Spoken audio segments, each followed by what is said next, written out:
தூத்துக்குடியில வேட்பாளராக நின்னாங்க, வெற்றி பெற முடியவில்லை. கவர்னரா ஆக்குனாங்க.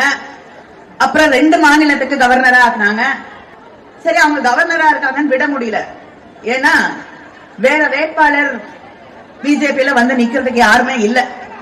அதனால கவர்னரா இருந்த ஒருத்தரை வேலையை விட்டுட்டு ரிசைன் பண்ண சொல்லி இங்க கொண்டு வந்து வேட்பாளராக தமிழச்சிக்கு எதிராக நிறுத்திருக்காங்க.